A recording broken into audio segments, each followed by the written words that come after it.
তুলসী গ্যাবার্ডের মন্তব্যে প্রভাব পড়বে না ঢাকা ওয়াশিংটন অর্থনৈতিক সম্পর্কে, বললেন উপদেষ্টা। তুলসী গ্যাবার্ড যেরকম উত্তর দিয়েছে এবং সেটার প্রসঙ্গে অনেকে বলেছে, আপনি অনেক জানেন সেটা বলছে, এটা বলতে আমাদের কোনো ইচ্ছে নেই। তবে ওইসব মন্তব্যে আমাদের অর্থনৈতিক কোনো বহুপাক্ষিক সম্পর্ক বা দ্বিপাক্ষিক সম্পর্ক প্রভাব পড়বে না। বাংলাদেশ নিয়ে ভারতীয় সাংবাদিকদের উদ্দেশ্যমূলক প্রশ্ন এড়িয়ে গেলেন মার্কিন পররাষ্ট্র দপ্তরের মুখপাত্র। Attacks on the Hindus in Bangladesh. Now that Secretary has been here for about 60 days, what is his assessment about the situation of Hindus in Bangladesh? No, I'm not going to answer from government to government or attitudes and approaches when it comes to what's happening in a certain country that belong within a diplomatic kind of conversation.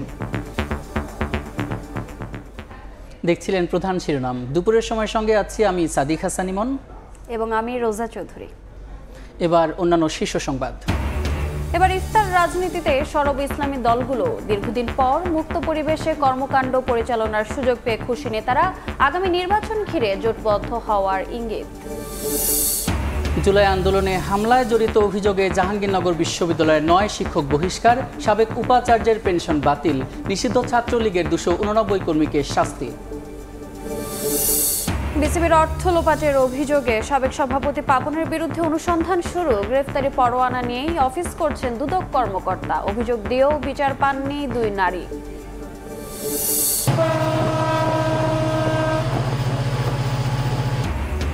দেশের সবচেয়ে বড় rail সেতু চালু, 3.5 মিনিটে যমুনা নদী পার হচ্ছে train, 45 থেকে 160 টাকা পর্যন্ত বাড়তি ভাড়া কার্যকর কাল, যোগাযোগ বাণিজ্যে নতুন দিগন্ত উন্মোচনের আশা।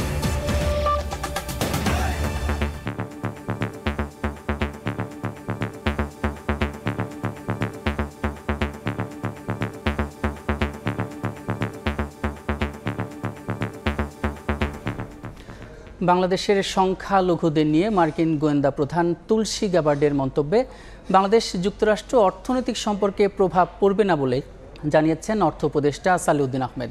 এছাড়া অন্তর্বর্তী সরকারও এই বক্তব্যের প্রতিবাদ জানিয়েছে।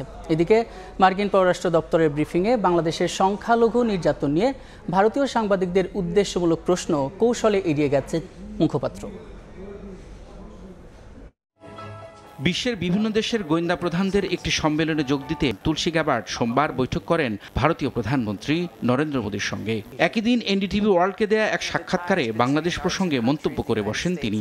ধর্মীয় সংখ্যালঘুদের ওপর নির্যাতন নিয়ে এক প্রশ্নের জবাবে তুলসী বলেন, বাংলাদেশে সংখ্যালঘু নির্যাতন যুক্তরাষ্ট্রের উদ্বেগের একটি মূল জায়গা জুড়ে রয়েছে। এর পরপরই তুলসী গ্যাবার্ডের বক্তব্যের প্রতিবাদ জানায় বাংলাদেশ। তুলসী গ্যাবার্ডের বক্তব্য উদ্দেশ্যমূলক উল্লেখ করে এক বিবৃতিতে অন্তর্বর্তী সরকার জানায়, তার মন্তব্য বিভ্রান্তিকর এবং বাংলাদেশের ভাবমূর্তি ও সুনামের জন্য ক্ষতিকর। বাংলাদেশ ঐতিহ্যগতভাবে শান্তিপূর্ণ ও অন্তর্ভুক্তিমূলক ইসলাম চর্চার জন্য সুপরিচিত। গ্যাবার্ডের মন্তব্য কোনো নির্দিষ্ট প্রমাণ বা অভিযোগের উপর ভিত্তি করে করা হয়নি বলেও বিবৃতিতে উল্লেখ করা হয়। মঙ্গলবার সচিবালয়ে অর্থ উপদেষ্টাকে এ নিয়ে প্রশ্ন করা হলে জবাবে তিনি বলেন, তুলসী গ্যাবার্ডের মন্তব্য বাংলাদেশ যুক্তরাষ্ট্র অর্থনৈতিক সম্পর্কে কোনো প্রভাব পড়বে না।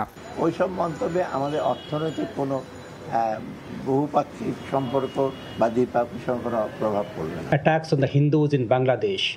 Now that Secretary has been here for about 60 days. এদিকে মার্কিন স্টেট ডিপার্টমেন্টের নিয়মিত ব্রিফিংয়েও বাংলাদেশের সংখ্যালঘু নির্যাতন নিয়ে উদ্দেশ্যমূলক প্রশ্ন করেন এক ভারতীয় সাংবাদিক। তবে এ প্রসঙ্গে সরাসরি উত্তর না দিয়ে কৌশলে এড়িয়ে যান মার্কিন পররাষ্ট্র দপ্তরেরের মুখপাত্র।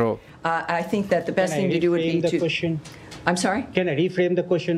Well, no, I'm not going to answer. সম্প্রতি বাংলাদেশের সংখ্যালঘু নির্যাতনের মতো কোনো ঘটনা না ঘটলেও হিন্দুদের উপর আক্রমণের গল্প সাজিয়ে পিটিআইয়ের ওই সাংবাদিকের প্রশ্ন নিয়ে সমালোচনার জন্ম দিয়েছে। রবিউল ইসলাম আওলাদ, সময় সংবাদ। ইফতার মাহফিল ঘিরে এবার রাজনীতির মাঠে সরব ইসলামী দলগুলো। নেতারা বলছেন, গণ অভ্যুত্থানের আগে তাদের রাজনৈতিক অধিকার হরণ করেছিল ফ্যাসিস্ট সরকার। আগামী জাতীয় নির্বাচন ঘিরে ইসলামী দলগুলোর জোটবদ্ধ হওয়ার সম্ভাবনাও দেখছেন তারা। সুমন আহমেদ ও আবুল কালামের ক্যামেরায় বিস্তারিত শফিক মুন্সির রিপোর্টে। রমজান মাস জুড়ে ইফতার অনুষ্ঠান ঘিরে এবার উৎসবমুখর রাজনৈতিক দলগুলো। বিগত বছরগুলোতে ইসলামী দলগুলো স্বাচ্ছন্দ্যে আয়োজন করতে না পারলেও এবার পরিস্থিতি একেবারেই ভিন্ন। এক একটি ইফতার মাহফিল যেন হয়ে উঠছে রাজনৈতিক দলগুলোর নেতাদের মিলন মেলা। বাংলাদেশ খেলাফত মজলিসের আমির মামুনুল হক বলেন, পতিত আওয়ামী সরকারের বিরোধিতার কারণে দীর্ঘদিন এমন পরিবেশ থেকে বঞ্চিত ছিলেন তারা। বিগত দিনগুলোতে আমাদের যে উপস্থিতির ক্ষেত্রে বা যে কোনো আয়োজনের ক্ষেত্রে অনেক রেস্ট্রিকশন, বিধিনিষেধ থাকতো। ছোট থেকে ছোট কর্মসূচিও যদি বাস্তবায়ন করতাম আমরা ইসলামী সংগঠনগুলো, সেই ক্ষেত্রে প্রশাসনের কাছে নানাভাবে ধর্ণা দিতে হতো। অনেক নেতৃবৃন্দ তারা কারারুদ্ধ ছিলেন। তো যেই কারণে আমাদের বিগত সময়গুলোতে আমরা স্বপ্রণোদিত এবং স্বতঃস্ফূর্ত কোনো কর্মসূচি আসলে আমরা বাস্তবায়ন করতে পারিনি। ধর্মীয় ও রাজনৈতিক অধিকার ক্ষুণ্ণ করে বিগত দিনে ইফতার অনুষ্ঠানের আয়োজন করতে দেওয়া হয়নি বলে জানান জামায়াত ইসলামীর এই নেতাও। সরকারি হস্তক্ষেপের কারণে আমরা গত এক যুগ প্রায় স্বাচ্ছন্দ্যের সাথে এই প্রোগ্রামগুলো করতে পারি নাই। এসব কারণে আমাদের অধিকার উপর হস্তক্ষেপ, মানুষের ধর্মীয় অনুভূতির উপর হস্তক্ষেপ, ইসলামী চিন্তা চেতনার বিকাশ সাধনে বাধা, প্রতিবন্ধকতা তৈরি। ফ্যাসিস্ট সরকার তো নোটিশ দিয়েই ইফতার মাহফিল বন্ধ করেছে, ঘোষণা দিয়েই বন্ধ করেছে। জনগণ এটা চায় যে আলেম সমাজ, ইসলামপন্থী যেসব ব্যক্তিত্ব আছে, দল আছে, এই দলগুলো এক লাইনে একসাথে দেশকে গড়ার জন্য ভূমিকা পালন করুক। এদিকে ইফতার মাহফিলে নেতাদের এমন সরব উপস্থিতিকে আসন্ন নির্বাচনে ইসলামিক দলগুলোর জোটবদ্ধ হওয়ার সম্ভাবনা দেখছে ইসলামী আন্দোলন বাংলাদেশ। একটা শোষণহীন, দুর্নীতিমুক্ত একটা রাষ্ট্র প্রতিষ্ঠার জন্য আমরা যারা কাজ করছি, ইসলামী সংগঠনগুলো কিন্তু এখন অনেক কাছাকাছি। ভোটের মাঠে যাতে এটার সঠিক আমরা এটাকে মূল্যায়নে নিতে পারি, এটাও কিন্তু তার একটা পূর্ব প্রস্তুতি।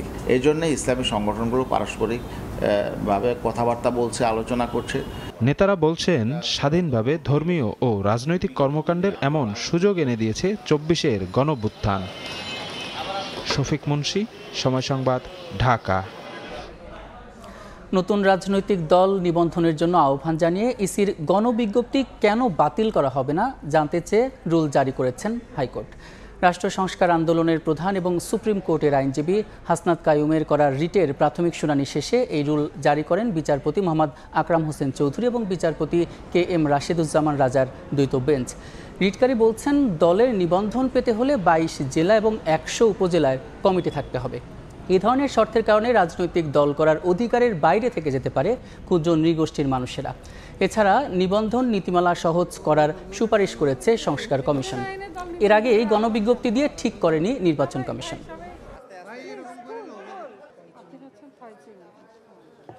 আমরা যেটা বলছি যে বাংলাদেশের আমাদের যারা হিল পিপল পাহাড়ে বসবাস করে, তাদের এরিয়াটা হচ্ছে কনফাইন্ড 3টা ডিস্ট্রিক্টের মধ্যে এবং তারা 20টা উপজেলার মধ্যে বসবাস করে।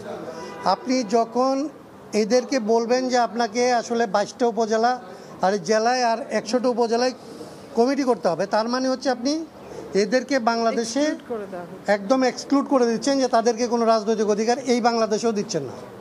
এইটা ছিল আমাদের মূল আর্গুমেন্টের জায়গা। বৈষম্য বিরোধী ছাত্র আন্দোলনে শিক্ষার্থীদের ওপর হামলায় জড়িত অভিযোগে জাহাঙ্গীরনগর বিশ্ববিদ্যালয়ের 9 শিক্ষককে বহিষ্কার করা হয়েছে। পাশাপাশি 289 জন শিক্ষার্থীকে বিভিন্ন মেয়াদে সাজা দেওয়া হয়েছে। সোমবার রাতে সিন্ডিকেট সভায় এ সিদ্ধান্ত নেয় বিশ্ববিদ্যালয় প্রশাসন। 7 মাস পর শিক্ষার্থীদের উপর হামলার ঘটনায় আনুষ্ঠানিক ব্যবস্থা নেওয়া শুরু করেছে বিশ্ববিদ্যালয় প্রশাসন। সোমবার রাতে বিশ্ববিদ্যালয়ের সিন্ডিকেট সভায় নেওয়া হয় কয়েকটি সিদ্ধান্ত। এর মধ্যে হামলায় জড়িত অভিযোগে 9 শিক্ষককে বহিষ্কার করা হয়। এর মধ্যে সাবেক উপাচার্য অধ্যাপক মোহাম্মদ নুরুল আলম ও সাবেক রেজিস্ট্রার আবু হাসানের পেনশন সুবিধা বাতিল করা হয় সিন্ডিকেট সভায়। একই কারণে 289 জন শিক্ষার্থীকে বিভিন্ন মেয়াদে সাজা দেওয়া হয়েছে। তাদের মধ্যে বর্তমানে অধ্যয়নরত শিক্ষার্থীদের সাময়িক বহিষ্কার, যাদের ছাত্রত্ব শেষ তাদের সনদ স্থগিত এবং যাদের সমাপনী পরীক্ষা শেষ হয়েছে তাদের ফলাফল স্থগিত করা হয়। সাময়িক বহিষ্কার একটা ক্যাটাগরি আছে, ফলাফল স্থগিত করা হয়েছে, সনদ স্থগিত করা হয়েছে, কমিটি করা হয়েছে, তদন্ত কমিটি, সেটা তাদের পরবর্তী চূড়ান্ত শাস্তি সেটা নির্ধারণ করবে।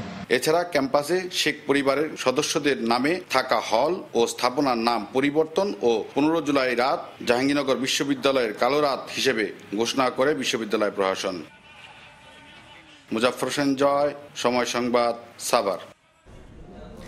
বিসিবির অর্থ আত্মসাতের অভিযোগে সাবেক সভাপতি নাজমুল হাসান পাপনের বিরুদ্ধে অনুসন্ধানে নেমেছে দুদক। সম্প্রতি সংস্থাটির উপপরিচালক সাইদুজ্জামানের নেতৃত্বে একটি টিম তার অবৈধ সম্পদের তথ্য উপাত্ত সংগ্রহে মাঠে নেমেছে। তার বিরুদ্ধে বিগত সরকারের মন্ত্রী এবং সংসদ সদস্য থাকাকালে অর্থ লুটপাট এবং বিদেশে হুন্ডির মাধ্যমে টাকা পাচারের অভিযোগ রয়েছে। এর মধ্যে পাপন এবং তার পরিবারের নামে থাকা ২৭টি ব্যাংক হিসাবে ৩৩ কোটি ৭৪ লাখ টাকা জব্দ করেছে দুদক। প্রেমিকার সঙ্গে বসবাস, হঠাৎ আরেকজনকে বিয়ে। কিছুদিন পর বিষয়টি জানতে পারেন দুজনে। মামলা করেন তারা। গ্রেফতারি পরোয়ানা জারি হলেও নিয়মিত অফিস করছেন দুদকের সহকারী কমিশনার মামুনুর রশিদ। এ নিয়ে দুদকের কাছে অভিযোগ দিয়ে বিচার পাননি ভুক্তভোগীরা। বলছেন উল্টো প্রতিষ্ঠানের ক্ষমতা ব্যবহার করে হেনস্থা করা হচ্ছে তাদের। যদিও সব অভিযোগ অস্বীকার করেছেন ওই কর্মকর্তা। দুর্নীতি দমন কমিশনের সহকারী পরিচালক মামুনুর রশিদ প্রেমিকাকে নিয়ে বসবাস করছিলেন ঢাকার আশুলিয়ার ভাড়া বাসায়। হঠাৎ একদিন প্রশিক্ষণের কথা বলে চলে যান সিরাজগঞ্জে। পারিবারিকভাবে বিয়ে করেন আরেক নারীকে। কিছুদিন পর প্রতারণা ধরে ফেলেন দুজনই। বিয়ের পরের দিনে আমি জানতে পারি যে তার বাসায় একটা মেয়ে আর কি তার সাথে অবৈধ সম্পর্ক। এই মেয়ে ছাড়াও তার অন্যান্য অনেক মেয়ের সাথে এ ধরনের অবৈধ সম্পর্ক। যখন আমি তাকে প্রুফ দেখাই, মেরে ফেলা দেওয়ার জন্য আর কি আমাকে আক্রমণ করে। 2023 সালের বিয়ের ডেট ফিক্সড হওয়ার পরে তার 2 দিন আগে ওই গিয়ে ওই যে মিম আছে না, তার আগে বিয়ে করার পরে যখন আমি বিষয়টা জানি তখন আমার সে বিভিন্ন বুঝে যে এটা তো হঠাৎ করে হয়ে গেছে। এই সেটা বললাম তাহলে আমাকে কেন বিয়ের প্রলোভন দেখে আমার সাথে কেন শারীরিক সম্পর্কে লিপ্ত হলা। বলে ফ্যামিলি মানে না। যখন বিষয়টা জানাজানি হয়ে যায় তখন সে আমার সাথে যোগাযোগ বাদ দিয়ে দেয়। 2023 সালে মামুনুরের বিরুদ্ধে ঢাকায় ধর্ষণের মামলা করেন প্রেমিকা। পরে বিয়ের আশ্বাস দিলে ধর্ষণের মামলা তুলে নেন তিনি। এরপর তার সঙ্গে যোগাযোগ বিচ্ছিন্ন করেন দুদক কর্মকর্তা। 2024 সালে নতুন করে ধর্ষণ মামলা করেন প্রেমিকা। এদিকে সদ্য বিবাহিত স্ত্রী তার বিরুদ্ধে সিরাজগঞ্জে লামপট্ট, প্রতারণা ও যৌতুকের মামলা করার পর ডিভোর্স দেন স্ত্রীকেও। জারি হয় গ্রেফতারি পরোয়ানা। আইনের ভাষায় পলাতক হলেও নিয়মিত অফিস করছেন মামুনুর। মামলা থানায় রানিং অবস্থায় আছে, বাট পুলিশকেও ভয় দেখায় মামলাটা চাপা দেওয়ার চেষ্টা করতেছে। আমাকে বিয়ের পর দিন থেকে মারধর করতো। মামলা করার পরে এইটা কোর্টে প্রমাণিত হওয়ার পরে ওনাকে ওয়ারেন্ট দেওয়া হয় 2023 থেকে। উনি একজন পলাতক আসামি। এ নিয়ে দুদকে অভিযোগ দিয়েও বিচার পাননি ভুক্তভোগী 2 নারী। বলছেন উল্টো প্রতিষ্ঠানের ক্ষমতা ব্যবহার করে তাদের হেনস্থা করছেন মামুনুর। দুদকে আমি অভিযোগ পাঠাইছি কয়েকবার, বাট কোনো রেসপন্স দেয় নাই তারা। সে দুদকের পাওয়ার দেখায়। আমি যে 1 বছর হলো ঘুরতেছি, বাট আমি কোনো সুষ্ঠু বিচার পাচ্ছি না। সে ধর্ষণ করেও পার পেয়ে যাচ্ছে, তার এগেইনস্টে কোনো কিছুই হচ্ছে না, উল্টো সে আরো হুমকি দামকি দিচ্ছে। একটা মানুষের বিরুদ্ধে একাধিক পার্সনের একাধিক মামলা আছে। অ্যাটেম্পট টু মার্ডার, তারপরে ধর্ষণ, প্রতারণা, এ ধরনের অনেক মামলা আছে। তারপর দুদকের মতো একটা পোস্টে আছে। ইভেন দুদক থেকে সে এতটা হেল্প পাচ্ছে যে আমার পুরো ফ্যামিলিকে দুদক হ্যারেস করছে। আমার এমন অবস্থা হয়েছে আমি কোথাও বের হতে পারছি না, কারোর সাথে দেখা করতে পারছি না। অভিযোগ অস্বীকার করে মামুনুর বলছেন তার বিরুদ্ধে ষড়যন্ত্রে জড়িত ওই 2 নারী। 2 বছর আগের ঘটনা দেখে তো ঘটনা মিথ্যা হয়ে যাচ্ছে। মামুনুরের বিরুদ্ধে ধর্ষণ মামলা তদন্ত করছে ঢাকার দারুসালাম থানা। ওসি জানান তদন্ত প্রায় শেষ পর্যায়ে। আর সিরাজগঞ্জ থানা পুলিশ বলছে পলাতক মামুনুরকে গ্রেফতারের চেষ্টা চলছে। মামলা রিপোর্টগুলো আমরা পেয়েছি, বেশ কিছু রিপোর্ট পেয়েছি। মামলা তদন্ত শেষ করে আমরা অ্যাজ আর্লি অ্যাজ পসিবল আমরা রিপোর্ট দিয়ে দিব কোর্টে। আমরা এই আসামিকে গ্রেফতারের চেষ্টা করছি। গ্রেপ্তার অভিযান অব্যাহত আছে। পলাতক থেকে গ্রেপ্তার করা সম্ভব হচ্ছে না। ভুক্তভোগী 2 নারী বলছেন তাদেরকে প্রায়ই হুমকি দিচ্ছেন মামুনুর। বিচার না পেয়ে উল্টো জীবন নাশের শঙ্কায় দিন কাটছে তাদের। আতাউর কাউসার, সময় সংবাদ, ঢাকা। বরগুনায় ধর্ষণের শিকার কিশোরী ও তার পরিবারকে নিরাপত্তা দিতে পুলিশ সুপার এবং জেলা প্রশাসককে নির্দেশ দিয়েছেন হাইকোর্ট। একই সঙ্গে তাদের দেখভালের জন্য একজন সমাজসেবা কর্মকর্তা নিয়োগের নির্দেশও দেওয়া হয়। এছাড়া ধর্ষণের শিকার কোনো ভিকটিমের ছবি এবং নাম যেন প্রকাশ্যে না আসে সেজন্য তথ্য মন্ত্রণালয়কে ব্যবস্থা নেওয়ার নির্দেশ দিয়েছেন হাইকোর্ট। সকালে এক আবেদনের প্রেক্ষিতে বিচারপতি ফারাহ মাহবুব এবং বিচারপতি দেবাশিস রায়চৌধুরীর হাইকোর্ট বেঞ্চ এ আদেশ দেন। 4 মার্চ বরগুনায় ধর্ষণের শিকার হয় 7ম শ্রেণীর এক কিশোরী। এই ঘটনায় কিশোরীর বাবা রাতেই থানায় সিজিত রায়সহ 2 জনের নামে মামলা করেন। এরপর 11 মার্চ কর্মস্থলে গিয়ে নিখোঁজ হন কিশোরীর বাবা।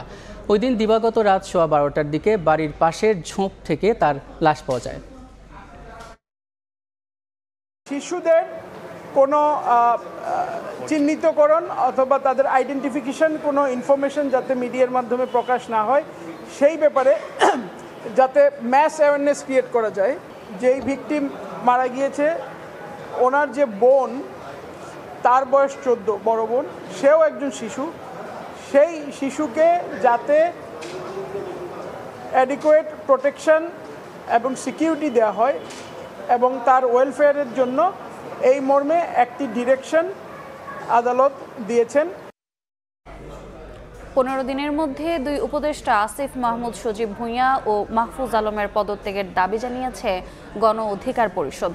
দুপুরে রাজধানীর পল্টনে কেন্দ্রীয় কার্যালয়ের সংবাদ সম্মেলনে দলটির মুখপাত্র ফারুক হাসান বলেন, দুই উপদেষ্টা নির্ধারিত সময়ের মধ্যে পদত্যাগ না করলে যমুনা ঘেরাওয়ের কর্মসূচি দেওয়া হবে। সংবাদ সম্মেলনে সংগঠনের নেতারা অভিযোগ করেন, আওয়ামী লীগের বিচার বা নিষিদ্ধ না করে পুনর্বাসনের চেষ্টা করছে সরকার। তিনি আরও বলেন, সরকারে অংশ হয়ে পরোক্ষভাবে দল গঠন প্রক্রিয়ায় যুক্ত হওয়ায় সরকারের নিরপেক্ষতা নিয়ে প্রশ্ন উঠেছে। এছাড়া সরকারের উপদেষ্টা, সমন্বয়ক ও জাতীয় নাগরিক পার্টির নেতাদের ওয়াসাসহ বিভিন্ন প্রতিষ্ঠানে নিয়োগে তদবিরের কঠোর সমালোচনা করে গণ অধিকার পরিষদ নেতারা বলেন, অবিলম্বে সেসব নিয়োগ বাতিল করতে হবে। সরকারের পক্ষ থেকে আওয়ামী লীগ তথা ফ্যাসিস্ট আওয়ামী সরকারের রাজনীতি নিষিদ্ধ করা কিংবা তাদের প্রিভিয়াস যে 3টি নির্বাচন, একতরফা নির্বাচন, সেই নির্বাচনগুলোকে অবৈধ ঘোষণার বিষয়ে তারা এখন পর্যন্ত দৃশ্যমান কোনো উদ্যোগ নেয় নাই। জনাব আসিফ মাহমুদ সজীব ভুঁইয়া এবং মাহফুজ আলমকে পদত্যাগ করতে হবে। তারা যদি আগামী 15 দিনের মধ্যে পদত্যাগ না করে আমরা যমুনা ঘেরাওয়েরও কর্মসূচি দেব ইনশাআল্লাহ। বাংলাদেশে সংখ্যালঘু নির্যাতন নিয়ে তুলসী গ্যাবার্ডের দাবি সঠিক নয় বলে মন্তব্য করেছেন ধর্ম উপদেষ্টা আফম খালিদ হোসেন।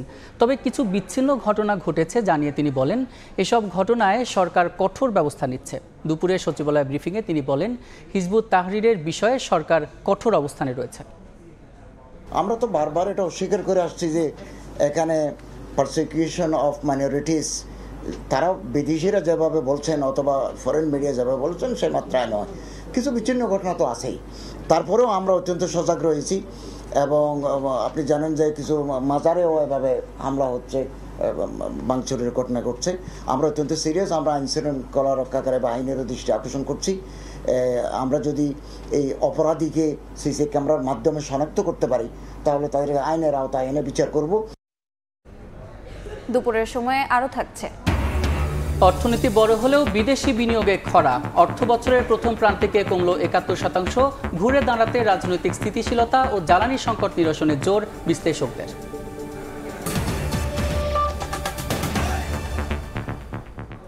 দীর্ঘ প্রতীক্ষার পর যমুনার বুকে চালু হলো দেশের দীর্ঘতম রেল সেতু। এখন নদী পার হতে সময় লাগছে মাত্র 3 মিনিট, আগে লাগতো 20 মিনিট। রেল সেতু চালুর মধ্য দিয়ে উত্তরবঙ্গের সাথে ঢাকার যোগাযোগ ব্যবস্থার উন্নতি সহ ব্যবসা বাণিজ্যের নতুন দ্বার উন্মোচন হলো। 45 থেকে 160 টাকা পর্যন্ত বাড়তি ভাড়া কার্যকর হচ্ছে আগামীকাল। কাদির তালুকদার এবং রিঙ্কু কুণ্ডুর পাঠানো তথ্য এবং ছবি নিয়ে রিপোর্ট। যাত্রা শুরু করলো যমুনা নদীর ওপর নির্মিত অত্যাধুনিক রেল সেতু। ঘন্টায় 100 কিলোমিটার গতিতে ছুটছে ট্রেন।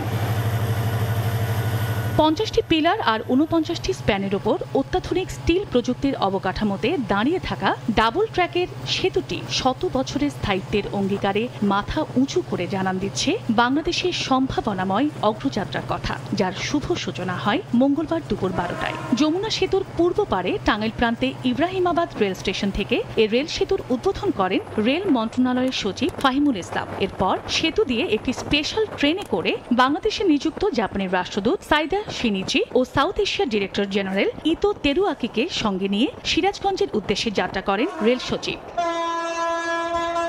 পুরো সেতু পার হয়ে মাত্র 3 মিনিটে ট্রেনটি প্রবেশ করে যমুনা সেতুর পশ্চিম পাড় সিরাজগঞ্জ রেল স্টেশনে। সেখানে সংবাদ সম্মেলন করেন রেল সচিব। যমুনা বহুমুখী সেতুতে যেই রেল লাইনটি ছিল সেটি দিয়ে প্যাসেঞ্জার ট্রেন অত্যন্ত ধীর গতিতে ঘন্টায় 20 কিলোমিটার বেগে যেতে পারত। এই ডেডিকেটেড রেল ব্রিজ হওয়ার জন্য আসলে এই সময়টা কমে 3 মিনিটে চলে আসবে। এই রেল সেতু চালুর মধ্য দিয়ে উত্তরবঙ্গের 23 জেলার যোগাযোগ ব্যবস্থার উন্নতি সহ ব্যবসা বাণিজ্যের নতুন দ্বার উন্মোচন হলো। তবে সিঙ্গেল ট্র্যাক চালু হওয়ায় পুরোপুরি এর সুফল পেতে সময় লাগবে। কর্তৃপক্ষ বলছে নতুন প্রকল্পের মাধ্যমে ডাবল ট্র্যাক তৈরি করা হবে। জাপান বাংলাদেশ যৌথ উদ্যোগে নির্মিত 4.8 কিলোমিটার দৈর্ঘ্যের আধুনিক এই রেল সেতু নির্মাণে ব্যয় হয়েছে প্রায় 16,800 কোটি টাকা। উত্তরবঙ্গের একটা যে যোগাযোগ ব্যবস্থা হলো এটা দেশের জন্য এবং এটা আমাদের বাংলাদেশে আমরা যারা থাকি সবার জন্য একটা সুন্দর কমিউনিকেশন সিস্টেম হলো। আগে হচ্ছে আপনার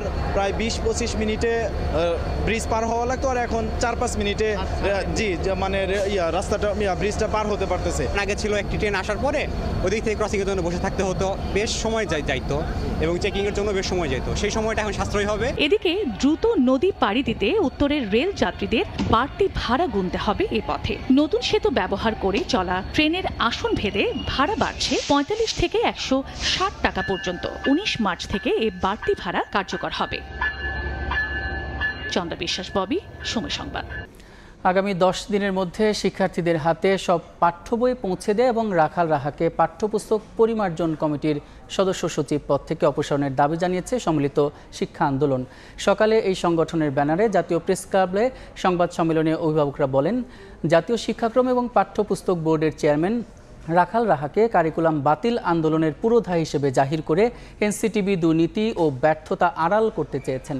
এছাড়া পাঠ্যপুস্তকে আওয়ামী বন্দনা, জাতীয় সঙ্গীত এবং জাতীয় পতাকা বইয়ের পেছনে নেওয়া সহ নানা বিতর্কিত ইস্যুতে রাখাল রাহার হাত রয়েছে বলেও অভিযোগ করেন তারা। এ সময় কারিকুলাম বাতিলের আন্দোলন করতে গিয়ে ফ্যাসিবাদী আওয়ামী সরকারের আমলে হামলার শিকার হওয়া ব্যক্তিদের জব্দকৃত মালামাল ফেরত দেওয়ার পাশাপাশি ক্ষতিপূরণ দাবি করা হয়। অভিভাবকরা কারিকুলাম পরিমার্জনা সহ সব প্রক্রিয়ায় অভিভাবক প্রতিনিধি অন্তর্ভুক্ত করার দাবি জানান। এই ধরনের অবমাননাকারীদের সাথে কোনো ধরনের আপোষ করা হবে না। এই শান্তি শৃঙ্খলা বজায় রাখার জন্য এবং এমন অবমাননাকারীদেরকে একটি ফুল স্টপ বসানোর জন্যই আমি নিজে বাদী হয়ে এই আমাদের বিজ্ঞ সাইবার ট্রাইব্যুনাল আদালতে এই মামলাটি দায়ের করেছি। বাংলাদেশে ট্রান্সন্যাশনাল এডুকেশনের বর্তমান অবস্থা ও ভবিষ্যৎ সম্ভাবনা নিয়ে গবেষণা প্রতিবেদন প্রকাশ করেছে ব্রিটিশ কাউন্সিল। সকালে ব্রিটিশ কাউন্সিলের ফুলার রোড অডিটোরিয়ামে এই গবেষণা প্রতিবেদন প্রকাশ অনুষ্ঠানে অংশ নেন নীতি নির্ধারক, শিক্ষাবিদ ও আন্তর্জাতিক শিক্ষা খাতের প্রতিনিধিরা। অনুষ্ঠানে প্রধান অতিথি হিসেবে অংশ নিয়ে বাংলাদেশে নিযুক্ত British high commissioner Sarah Cook বলেন, বাংলাদেশে উচ্চশিক্ষার ভবিষ্যৎ বিকাশে ট্রান্সন্যাশনাল এডুকেশন গুরুত্বপূর্ণ ভূমিকা রাখবে। প্রতিবেদনটি এই খাতের চ্যালেঞ্জ ও সম্ভাবনা চিহ্নিত করতে সহায়ক হবে মন্তব্য করে তিনি বলেন, টিএনই বাংলাদেশের শিক্ষায় মান বৃদ্ধি ও অর্থনৈতিক উন্নয়নে ভূমিকা রাখবে। এছাড়াও অনুষ্ঠানে বক্তব্য রাখেন বিশ্ববিদ্যালয় মঞ্জুরি কমিশনের চেয়ারম্যান অধ্যাপক ডক্টর এস.এম.এ. ফায়েজ। ব্রিটিশ কাউন্সিল বাংলাদেশে এবং ব্রিটিশ শিক্ষায় সাংস্কৃতিক বিনিময়ে একটি গতিশীল মাধ্যম হিসেবে কাজ করে যাচ্ছে। ব্রিটিশ হাই কমিশন এই প্রচেষ্টার পাশে দৃঢ়ভাবে রয়েছে। উচ্চশিক্ষার সুযোগ উন্নয়নে বিভিন্ন উদ্যোগকে সমর্থন করছে, যা আমাদের দুই দেশের মধ্যে টেকসই অংশীদারিত্ব তৈরি করে। দুপুরের সময় আরও থাকছে। হবিগঞ্জ থেকে ঢাকায় ফিরে রাতে জাতীয় দলের ক্যাম্পে যোগ দেবেন হামজা চৌধুরী। সৌদি আরব থেকে দেশে ফিরল বাংলাদেশ। আপাতত কোচের ভাবনায় না থাকা ফাহমিদুল চলে গেছেন ইটালি।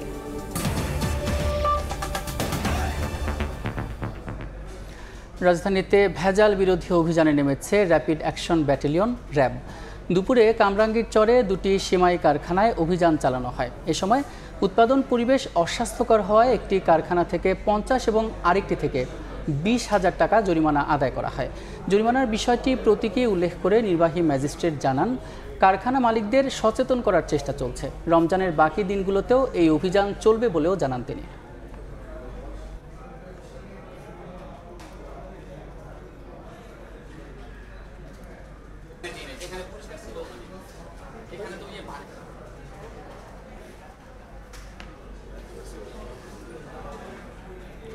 রংপুরে গ্রামীণ অবকাঠামোর সংস্কার কাবিখা কাবিটা কর্মসূচির বরাদ্দে ব্যাপক অনিয়মের অভিযোগ উঠেছে। কাজ না করেই প্রকল্পের অর্থ আত্মসাৎ, আংশিক কাজ করে সমুদয় অর্থ উত্তোলন, এমনকি নানা প্রকল্পের অর্থে বাস্তবায়িত প্রকল্প দেখিয়ে রয়েছে লুটপাটের অভিযোগ।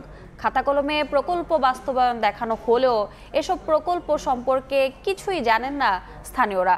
উন্নয়ন গবেষকরা বলছেন, রাজনৈতিক দুর্বৃত্তায়ন ও জবাবদিহির অভাবের কারণে এমন পরিস্থিতি তৈরি হয়েছে। নাজমুল ইসলাম নিশাতের রিপোর্ট। নীলফামারীর জলঢাকা উপজেলার কাঠালী ইউনিয়নের কাচারি মোড় থেকে হাফিজিয়া পাকা রাস্তা পর্যন্ত সংস্কারে বরাদ্দ 10 লাখ টাকা, কিন্তু সড়কটির বেহাল দশা, হয়নি কোনো মেরামত কাজ। একই অবস্থা দিনাজপুর ক্যানেল থেকে কাচারি স্কুল পর্যন্ত। এই সড়কটি সংস্কারে বরাদ্দ ছিল 2 লাখ টাকা। গ্রামীণ অবকাঠামো সংস্কারে 2023-24 অর্থ বছরে তৃতীয় কিস্তিতে শুধু জলঢাকায় বরাদ্দ ছিল 86,65,000 টাকা, আর সৈয়দপুর এবং কিশোরগঞ্জে 83,65,000। তবে স্থানীয়দের অভিযোগ, কোনো কাজ তো হয়নি, এমনকি বরাদ্দের বিষয়েও কিছুই জানেন না তারা। এই রাস্তার মোটামুটি 1-1.5 বছর ধরে কোনো কাজ সংস্কারের কোনো কাজ হয়নি। ওই খোয়াই বলে বাজার হয়েছে, ওই বাজার হয়েছে, কিন্তু চারি না কোনো কাম করেনি। ওই অল্প একটু শুধু মাটি টাটি দিছে, দিয়ে ওইভাবে চুপচাপ। আরও ভয়াবহ চিত্র গাইবান্ধায়। সাদুল্লাপুর উপজেলার বনগ্রাম ইউনিয়নের মধ্য জয়নপুর মসজিদ সংস্কারে 1,70,000 টাকা বরাদ্দ দেওয়া হয়, কিন্তু প্রকল্পের ব্যাপারে কিছুই জানেন না প্রতিষ্ঠানের কেউ। একই প্রকল্পে সড়ক, কবরস্থান ও বিভিন্ন প্রতিষ্ঠানের নামে অর্থ বরাদ্দ নিয়ে লুটপাটের অভিযোগ তৎকালীন আওয়ামী লীগের নেতাকর্মী ও এক শ্রেণীর অসাধু কর্মকর্তাদের বিরুদ্ধে। আমাদের মসজিদে যে 1,70,000 টাকা বরাদ্দ হয়েছে আমরা কেউ জানি না। টাকার জন্য আমাদের কাজে বন্ধ হয়ে আছে। নূর জামে মসজিদ থেকে ফজলুল উলুম মাদ্রাসা পর্যন্ত প্রায় 1.5 কিলোমিটার সড়ক সংস্কারে ব্যয় করা হয়েছে 2 লক্ষ টাকা, কিন্তু স্থানীয়রা বলছেন আদতে এই সড়কটি মেরামতে কোনো কাজই করা হয়নি। এমন অবস্থা গ্রামীণ অবকাঠামো উন্নয়নের আওতায় বিভিন্ন প্রকল্পের। ফলে প্রশ্ন উঠেছে এসব প্রকল্পের স্বচ্ছতা নিয়ে, এবং একই সাথে কিভাবে এসব প্রকল্পের টাকা উত্তোলন করা হচ্ছে সেটিও খতিয়ে দেখার দাবি জানিয়েছেন সংশ্লিষ্টরা। উন্নয়ন গবেষকদের মতে রাজনৈতিক দুর্বৃত্তায়ন ও জবাবদিহিতার অভাবে এমন অনিয়মের সংস্কৃতি গড়ে উঠেছে। রাজনৈতিক পলিসি যতক্ষণ পর্যন্ত স্বচ্ছ হবে না ততক্ষণ পর্যন্ত এই দুর্বৃত্তের জায়গাগুলো থেকেই যাবে। আর গ্রামীণ অবকাঠামো সংস্কারে সরকারের যে বিপুল পরিমাণ বরাদ্দ সেটি নিশ্চিত করা না গেলে এটি শুধুই অপচয় বলছে সচেতন মহল। নাজমুল ইসলাম নিশাত, সময় সংবাদ, রংপুর।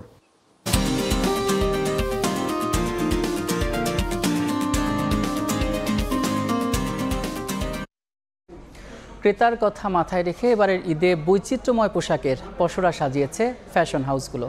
উৎসবে রঙিন সাজে নিজেকে রাঙাতে ব্র্যান্ড শপগুলোতে ভিড় বেড়েছে ক্রেতাদের। গরমের কথা মাথায় রেখে এবার আরামদায়ক কাপড়ের সমাহার দোকানে দোকানে। ঈদ যতই ঘনিয়ে আসছে, শপিং মল ও বিপণী বিতানে ততই চাপ বাড়ছে ক্রেতাদের। এবারের ঈদে বৈচিত্র্যময় পোশাকের পসরা সাজিয়েছে ইজি ফ্যাশনস। উৎসবের আমেজকে আরও বাড়িয়ে দিতে নান্দনিক ডিজাইন ও বৈচিত্র্যময় পোশাকের সমাহার ফ্যাশন হাউসটিতে। ফলে ক্রেতাদের পছন্দের শীর্ষে উঠে এসেছে এই ব্র্যান্ড শপ। কাপড়ের কোয়ালিটি ভালো, প্যান্টের কোয়ালিটি ভালো, আর দামও ভালো। বিভিন্ন ধরনের পুরো শার্টগুলোর একটা ব্যাপক ভেরিয়েশন আছে। কিছু হাতের এমব্রয়ডারি কাজের আসছে, আর কিছু পুঁতি করা কিছু ডিফারেন্ট আইটেমগুলো আছে। নিজে শপিং নিজে করতে অনেক ভালো লাগে। বাচ্চারা যখন আসে এবং বাচ্চারা পছন্দ করে তখন আমাদের অনুভূতিটা ভালো লাগে। গরমের কথা বিবেচনায় রেখে ঈদ কালেকশনে আরামদায়ক কাপড় প্রাধান্য পেয়েছে। 500 থেকে 1000-এর টি শার্ট, 1400 থেকে 2500 টাকায় শার্ট, আর 2 থেকে 2500-এর মধ্যে পাওয়া যাচ্ছে প্যান্ট। রাখা হয়েছে বাচ্চাদের পোশাকও। প্রত্যেকটা সেক্টরেই খুবই চোখে পড়ার মতো ভেরিয়েশন আমরা রেখেছি। T-shirt, polo T-shirt, shirt, pant, panjabi. Even আমাদের গত কয়েক বছর আমরা জুনিয়র কালেকশনটা লঞ্চ করছি, সেটার রেসপন্স খুবই ভালো, এবং একই ছাদের নিচে এসে কাস্টমার বাবা, ছেলে বা মেয়েদের প্রোডাক্টগুলো একই সাথে কিনতে পারতেছে। এটাতে কাস্টমার অনেক সন্তুষ্ট আমাদের প্রতি। কালেকশনে ভিন্নতা থাকায় ক্রেতাদের উপস্থিতি চোখে পড়ার মতো। তবে ঈদ যতই ঘনিয়ে আসবে, ক্রেতাদের ভিড় আরও বাড়বে বলে প্রত্যাশা বিক্রেতাদের। ফরহাদুর রহমান, সময় সংবাদ, ঢাকা। এবার বাজার দরের খবর।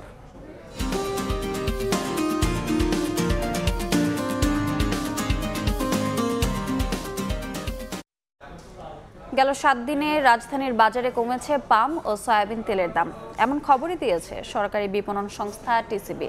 কমেছে চিনির দামও। দাম কমতির প্রবণতা দেখা গেছে সরু চালে, তবে স্থিতিশীল রয়েছে ডাল, আলু, শুকনামরিচ সহ বেশিরভাগ মুদিপণ্যের বাজার দর। গেল 7 দিনে রাজধানীর বাজারে লিটারে 16 থেকে 17 টাকা কমেছে সয়াবিন তেলের দাম, এমন তথ্যই দিয়েছে সরকারি বিপণন সংস্থা টিসিবি। বোতলজাত প্রতি লিটার সয়াবিন তেল বর্তমানে বিক্রি হচ্ছে 157 থেকে 168 টাকায়। এ সময় লিটারে 2 টাকা পর্যন্ত কমেছে খোলা পাম অয়েলের দাম। প্রতি লিটারের দাম পড়ছে 145 থেকে 153 টাকা। টিসিবির বাজার পর্যবেক্ষণে গেল 7 দিনে সরু চালের দাম কমতির প্রবণতাও দেখা গেছে রাজধানীর বাজারে। প্রতি কেজি চিনির দাম এ সময় 3 থেকে 5 টাকা কমে নেমেছে 115 থেকে 120 টাকায়। গেল 7 দিন ধরে একই দামে বিক্রি হয়েছে প্রতি কেজি ছোলা ও মাঝারি দানার মসুর ডাল। স্থিতিশীল বাজারে শুকনা মরিচ গেল 7 দিন ধরে বিক্রি হয়েছে 250 থেকে 430 টাকা কেজি দরে।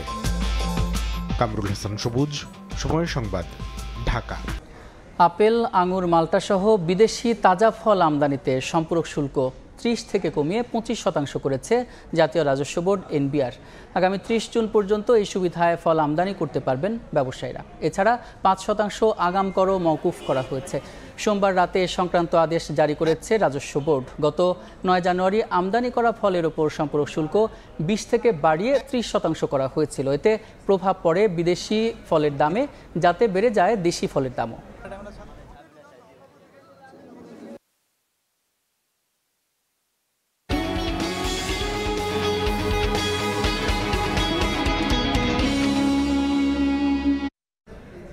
অর্থনীতি বড় হলেও ক্রমাগতভাবে কমছে সরাসরি বিদেশি বিনিয়োগ। সর্বশেষ চলতি অর্থ বছরের প্রথম প্রান্তিকে বছর ব্যবধানে কমেছে 71%। বিনিয়োগ বাড়াতে দীর্ঘমেয়াদী নীতি ঠিক করার পরামর্শ বিশ্লেষকদের। স্বল্পোন্নত থেকে উন্নয়নশীল দেশের পথে বাংলাদেশের যাত্রা চলছে। এ পথের চ্যালেঞ্জ মোকাবেলায় প্রয়োজন প্রচুর বিদেশি বিনিয়োগ। অথচ দক্ষিণ এশিয়ায় বাংলাদেশ দ্বিতীয় বৃহত্তম অর্থনীতির দেশ হলেও বিদেশি বিনিয়োগ প্রাপ্তিতে নেপাল থেকেও পিছিয়ে। গেল কয়েক অর্থ বছরে বিদেশি বিনিয়োগের তথ্য বলছে তা ক্রমান্বয়ে কমছে। সবশেষ চলতি অর্থ বছরের 2 প্রান্তিক মিলিয়ে এর পরিমাণ ছিল $21 কোটি। প্রথম প্রান্তিক অর্থাৎ জুলাই সেপ্টেম্বর এর পরিমাণ ছিল $10 কোটি, যা বছর ব্যবধানে 71% কম। বিদেশি বিনিয়োগ কমে আসার পেছনে দ্রুত পরিবর্তনশীল ব্যবসা নীতি, রাজনৈতিক অস্থিরতা, মুনাফা ফেরত নিতে আমলাতান্ত্রিক জটিলতাকে সামনে আনছেন খাত সংশ্লিষ্টরা। বাংলাদেশ আসলেই আনপ্রেডিক্টেবল একটা সিচুয়েশনে আছে। আজকে একটা পলিসি বা একটা রেগুলেশন দেওয়া হলো, 2 বছর পরে বা 1 বছর পরে আবার এটা চেঞ্জ করে ফেললো। ব্যবসা যখন যারা করতে আসে তাদের একটা লং টার্ম বিজনেস প্ল্যান থাকে। এখন সেই ইজ অফ ডুইং বিজনেসের জায়গার মধ্যে অনেক পিছিয়ে আছে। বাংলাদেশের ট্যাক্স পলিসি এটা সবচেয়ে হিন্ডারেন্স। এদিকে অর্থনীতি বিশ্লেষকদের মতে অবকাঠামোগত দুর্বলতা কিছুটা কমে এলেও গ্যাস বিদ্যুৎ সংকট দূর না হলে কাঙ্ক্ষিত বিনিয়োগ আসবে না। অবকাঠামোগত বিষয়গুলোর দিকে নজর দেওয়া, গ্যাস এবং বিদ্যুতের সরবরাহ নিশ্চিত করার ব্যাপারে, বিশেষ করে স্পেশাল ইকোনমিক জোন বা বেজাতে সেটি নিশ্চিত করার বিষয় রয়েছে। একই সাথে ব্যালেন্স অফ পেমেন্টস এর রিজার্ভ পরিস্থিতির উন্নতি না হলে, টাকা যদি রিপ্যাট্রিয়েট না করতে পারেন তাদের মুনাফা, তাহলে তারা নিরুৎসাহিত হবে। সর্বোপরি আমাদের দ্রুত একটি গণতান্ত্রিক উত্তরণ প্রয়োজন। এছাড়া জাতীয় নির্বাচনের মধ্য দিয়ে দ্রুত গণতান্ত্রিক উত্তরণ করতে না পারলে দীর্ঘমেয়াদে দেশ বিদেশি বিনিয়োগ হারানোর শঙ্কা আছে বলেও অভিমত তাদের। ফরহাদ রহমান, সময় সংবাদ, ঢাকা। খাদ্যে ভেজাল ঠেকাতে কেরানীগঞ্জের আটি বাজারে একটি সেমাই কারখানায় অভিযান চালাচ্ছে র্যাব। সেখানে আছেন সহকর্মী আয়েশা সিদ্দিক সামিয়া। সরাসরি যাচ্ছি তার কাছে। সামিয়া, রমজানে খাদ্যের ভেজাল ঠেকাতে আজ সকাল থেকেই কিন্তু র্যাব 2 এর সদস্যরা ঢাকার বিভিন্ন স্থানে ঘুরে আসলে তারা অভিযান পরিচালনা করছে। আমরা এই মুহূর্তে আছি কেরানীগঞ্জের একটি নুডলস এবং অন্থনের ফ্যাক্টরিতে। আমি যদি দেখাই, এই ফ্যাক্টরির ঠিক ছাদেই আমরা দেখছি আসলে অস্বাস্থ্যকর পরিবেশে খাবার তৈরির পরে কিন্তু আসলে এখানে খাবারগুলো রেখে দেওয়া হয়েছে এবং অন্থন এবং নুডলসের যেই অংশগুলো আছে সেগুলোকে কিন্তু আমরা এখানে পড়ে থাকতে দেখছি। মাছি ঘোরার পাশাপাশি কিন্তু এখানে প্রচণ্ড দুর্গন্ধ আমরা এখানে পরিলক্ষিত করছি। দেখাচ্ছি এইখানে কিন্তু নুডলসের প্যাকেটগুলো আসলে বেশ অস্বাস্থ্যকর পরিবেশে পলিথিনে মোড়ানো এবং এলোমেলোভাবে ছড়িয়ে ছিটিয়ে আছে এবং এই অন্থনগুলোই কিন্তু আসলে পরবর্তীতে এই রমজানের বাজারজাতকরণের সময় কিন্তু তারা এই অন্থনগুলো নতুন অন্থনের সাথে আসলে এক ধরনের মেল মিশ করেই কিন্তু তারা আসলে বাজারজাত করবেন। এবং আমরা এখানে এসে যে র্যাবের কর্মকর্তারা আছেন তারা আসলে পেয়েছেন যে এই অন্থন এবং নুডলসের যে প্যাকেটগুলো আছে সেগুলোতে কিন্তু আসলে পূর্বে থেকেই আসলে 1 বছরের একটি মেয়াদ নির্ধারণ করে দেওয়া আছে, যার কোনো ভিত্তি নেই। যেদিনই আসলে এই অন্থন বা নুডলস তৈরি করা হোক না কেন, এটি কিন্তু আসলে 1 বছর পর্যন্ত চালানো যাবে এমন একটি ট্যাগ কিন্তু আসলে এই প্যাকেজিংগুলোতে আছে। জানিয়ে রাখি, আজকে সকালবেলায় কিন্তু আসলে কেরানীগঞ্জের আরও 2টি সেমাই কারখানায় কিন্তু তারা অভিযান চালায় এবং সেখান থেকে কিন্তু আসলে তারা যে ভেজাল এবং অস্বাস্থ্যকর পরিবেশে খাদ্য উৎপাদন তারা দেখেন এবং সেই এলাকাতে কিন্তু তারা একটি সেমাই কোম্পানিতে একটি সেমাই কারখানায় 50,000 এবং আরেকটি সেমাই কারখানায় 20,000-এর একটি আসলে জরিমানা দেয় এবং সেই সর্বমোট 70,000-এর একটি জরিমানা আমরা কিন্তু সেখানে দেখেছি। এই মুহূর্তে আসলে যে এলাকাটিতে আছে সেই নিচে আমরা দেখেছি প্রস্তুত প্রক্রিয়া, সেখানে কিন্তু তারা এই র্যাবের আসার উপস্থিতি টের পেয়ে আসলে তারা মাথায় ক্যাপ পরেছেন, হাতে গ্লাভসের পরেছেন, এমনটি কিন্তু আমরা দেখেছি। এই মুহূর্তে কিন্তু তারা আসলে ব্রিফ করছেন এই কারখানার পরিবেশ কি সেটি সম্পর্কে কিন্তু আমাদেরকে র্যাব জানাচ্ছেন। আমি একটু চলে যেতে চাই সেখানে। তৈরি করছে আচ্ছা, বিভিন্ন ব্র্যান্ডের আছে, চায়নার বিভিন্ন ব্র্যান্ডের লুডুস আছে। তো এটা চায়না লুডুস, এটা একটু মোটা লুডুস। এটা এই যে এই প্রিমিয়াম ড্রাগন লুডুস এই চায়না ভাষায় লেখা, ইংলিশ ভাষায় লেখা আছে, বাংলায়ও আছে। আপনি কি এটা কি চায়নায় রপ্তানি করেন আপনি? না, চায়না থেকে আমদানি করেছেন? না। তাহলে চায়না ভাষা কেন থাকবে বাংলাদেশে? এটা তো এই ছিল আসলে এখানে আসলে আমরা দেখছি এখনো প্রক্রিয়া চলছে, তারা কিন্তু জরিমানার বিষয়ে আসলে জানাচ্ছেন এবং এখানে কিন্তু ম্যাজিস্ট্রেট আছেন, তিনি কিন্তু কথা বলছেন এবং কি আসলে কত টাকা এবং কি জরিমানা দিবে সেই বিষয় কিন্তু এখন আসলে কথা হচ্ছে। তো এই ছিল আসলে আমার কাছে কেরানীগঞ্জের আজকে যে অভিযান পরিচালনা করা হচ্ছে সেই স্থান থেকে সর্বশেষ পরিস্থিতি। কেরানীগঞ্জ থেকে যুক্ত ছিলেন সহকর্মী সামিয়া। আবহাওয়া অনুকূলে থাকায় নীলফামারীতে আলুর বাম্পার ফলন হয়েছে। দীর্ঘদিন সংরক্ষণের আশায় হিমাগারে হুমড়ি খেয়ে পড়েছেন কৃষক। তবে হিমাগারে জায়গা না থাকায় অনেক কৃষককে ফিরতে হচ্ছে ফসল নিয়েই। হিমাগারে স্থান না পেয়ে দেশীয় পদ্ধতিতে আলু সংরক্ষণের পরামর্শ কৃষি বিভাগের। মোহাম্মদ সোহেলের ছবিতে সাকির হোসেন বাদলের রিপোর্ট। হিমাগারের সামনের সড়কে আলুবাহী গাড়ির দীর্ঘ সারি, এমনকি রাস্তার দুপাশের খালি জায়গায় ও হিমাগারের সামনে খোলা আকাশের নিচে শত শত বস্তা আলু নিয়ে অপেক্ষা করছেন কৃষক। চলতি মৌসুমে আলুর বাম্পার ফলন হয়েছে নীলফামারীতে। নিজেদের উৎপাদিত ফসল দীর্ঘদিন সংরক্ষণের আশায় হিমাগারে হুমড়ি খেয়ে পড়েছেন কৃষক। তবে দীর্ঘ সময় অপেক্ষার পর হিমাগার কর্তৃপক্ষ গোডাউন পূর্ণ বলে ঘোষণা দিচ্ছে। ফলেসারে মাইকিং করতেছে যে এখানে আলু নিবে না। প্রতিদিন আমরা নিতে পারি 7 থেকে 8,000 বস্তা, সেখানে 15 থেকে 16,000 বস্তা আসতেছে। এট এ টাইমে তো এগুলো নেওয়া সম্ভব না। এদিকে হিমাগারে স্থান না পেলে দেশীয় পদ্ধতিতে আলু সংরক্ষণের পরামর্শ কৃষি বিভাগের। হিমায়িত আলুর মডেল ঘর তৈরি করে দেয়া হচ্ছে। এক্ষেত্রে কৃষক দেখে আবার ওই রকম ঘর নিজের উদ্যোগে তৈরি করতে পারে। এখানে আলু 3-4 মাস সংরক্ষণ করা যায়। বালির মধ্যে তারা ঢেকে রাখতে পারে, তারপর লোকালি যে মাচা করে 1তলা 2তলা 3তলা মাচা করে তারা রাখতে পারে। কৃষি বিভাগের তথ্য মতে নীলফামারীতে এবার 23,156 হেক্টর জমিতে প্রায় 5,50,000 মেট্রিক টন আলু উৎপাদন হয়েছে। সাকির হোসেন বাদল, সময় সংবাদ, নীলফামারী। দিনাজপুরের 2টি রাবার ড্যামের ব্যাগ ছিদ্র হয়ে গেছে। এ কারণে 1 মিটারের নিচে পানি প্রবাহিত হচ্ছে কাকড়া ও আত্রাই নদীতে। এতে সেচ সংকটে জেলার প্রায় 2,500 হেক্টর জমির বোরো চাষ ব্যাহত হচ্ছে। গোলাম নবী দুলালের পাঠানো তথ্য ও মনজিদ আলম শিমুলের ছবি নিয়ে রিপোর্ট। শুষ্ক মৌসুমে দিনাজপুরে সেচ নিশ্চিতের জন্য 2001 সালে কাঁকড়া নদীতে সাঁইতারা রাবার ড্যাম এবং 2013 সালে আত্রাই নদীতে মোহনপুর রাবার ড্যাম নির্মাণ করে সরকার। কৃষি মৌসুমে ড্যাম এলাকায় যেখানে 4 থেকে 5 মিটার পানি ধরে রাখার কথা, সেখানে ড্যামের ব্যাগ ছিদ্র হওয়ায় 1 মিটারের নিচে পানি প্রবাহিত হচ্ছে। এতে সেচ সংকটে জেলার প্রায় 2,500 হেক্টর জমির বোরো চাষ ব্যাহত হচ্ছে। বাধ্য হয়ে গভীর নলকূপের পানি ব্যবহার করতে হচ্ছে কৃষককে। এতে বিঘা প্রতি সেচ খরচ বেড়েছে 2 থেকে 3,000 টাকা। একটা নাটের গোড় ছিঁড়ে গেছে আর একটা রাবারটা 2 জায়গায় ফুটা হওয়ার কারণে এইবার নদীতে ওরকম মাছ হচ্ছে না। কৃষকেরা তো ধান চাষ খুব কম করতে পারতেছে, পানি আটক করে ধরতে পারছে না। টিউবওয়েল তো পানি উঠে না, কারেন্ট থাকে না, এরকম মোটরের পানি তো উঠে না। মনে করেন যে ফুল পানি হয়ে তাহলে মোটরের পানি উঠে, কিন্তু পানি আনলে শুকিয়ে যায়, পানি কম উঠে।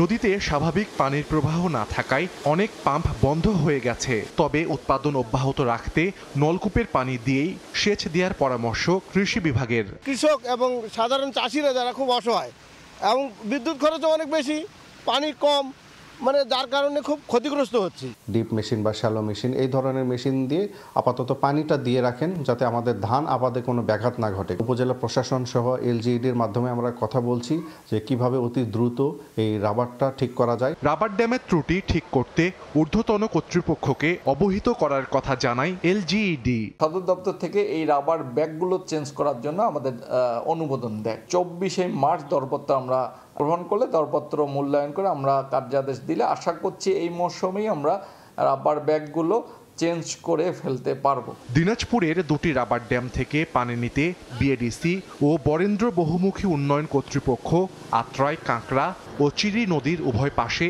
53টি এলএলপি, 14টি শ্যালোচালিত সেচ যন্ত্র ও 21টি বৈদ্যুতিক মোটর বসিয়েছে। সময় সংবাদ, দিনাজপুর।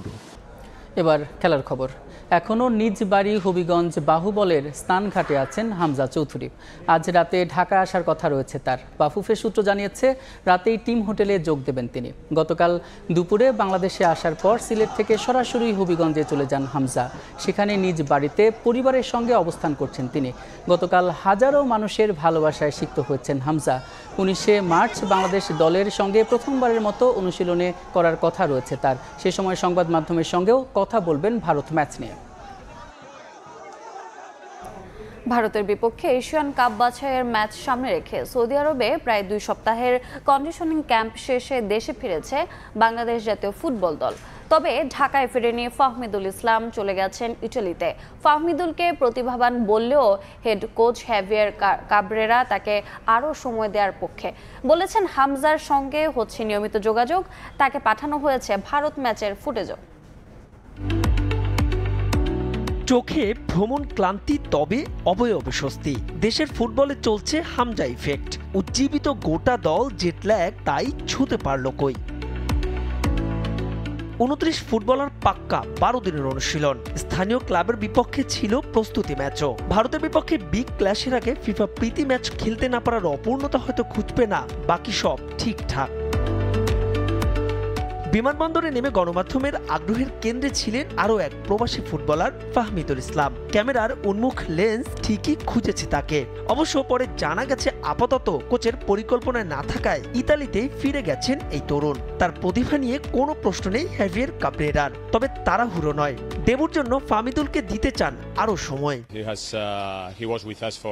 ফাহমিদুল দারুণ একজন ফুটবলার। ভবিষ্যতের বাংলাদেশ দলের জন্য সে একটা সম্পদ হবে। সৌদিতে দলের সঙ্গে ক্যাম্পেও বেশ সাবলীল ছিল এবং ভালো করেছে, কিন্তু তার বয়স এখনো অনেক কম। তাই আপাতত তাকে জাতীয় দলের জন্য বিবেচনা করছি না। সে বাংলাদেশে আসেনি, ইতালিতে ফিরে গেছে। ফাহমিদুল না আসলেও মেগাস্টার হামজা দেওয়ান চৌধুরী ঠিকই এসে গেছেন। তাকে নিয়ে এদেশের মানুষের উচ্ছ্বাসের খবর পৌঁছে গেছে কাবরেরার কানেও। ইতোমধ্যে ভারত ম্যাচের ফুটেজও দেওয়া হয়েছে মিস্টার চৌধুরীকে। হয়েছে কোচের সঙ্গে বিস্তর আলোচনাও। সাজানো হয়েছে ভারত ম্যাচের গেম প্ল্যান। হামজার সঙ্গে আমার নিয়মিত যোগাযোগ হচ্ছে। ভারত ম্যাচে তার কাছে আমাদের কি চাওয়া সে সম্পর্কেও হামজা অবগত। আশা করছি সে দ্রুত মানিয়ে নিতে পারবে। ঢাকায় একদিনের বিশ্রাম শেষে বুধবার এক সেশন অনুশীলন করবে রেড অ্যান্ড গ্রেন। সেদিনই ঘোষণা করা হবে 23 সদস্যের চূড়ান্ত স্কোয়াড। শিলংয়ে 4 সেশন অনুশীলনের সুযোগ পাবে বাংলাদেশ। 25 মার্চ জওহরলাল নেহেরু স্টেডিয়ামে ভারতের বিপক্ষে মর্যাদার লড়াই। মাহবুব রিমন, সময় সংবাদ, ঢাকা। এ পর্যায়ে শীর্ষ সংবাদগুলো জানিয়ে দিচ্ছে আরেকবার। মার্কিন গোয়েন্দা প্রধানের মন্তব্যে প্রভাব পড়বে না ঢাকা ওয়াশিংটন ও অর্থনৈতিক সম্পর্কে। সংখ্যালঘু নির্যাতন নিয়ে দেয়া বক্তব্য সঠিক নয় বললেন 2 উপদেষ্টা। সরকারের নিরপেক্ষতা রক্ষায় 2 উপদেষ্টা মাহফুজ এবং আসিফের পদত্যাগের দাবি গণ অধিকারের। আগামী নির্বাচন ঘিরে জোটবদ্ধ হওয়ার ইঙ্গিত ইসলামী দলগুলোর।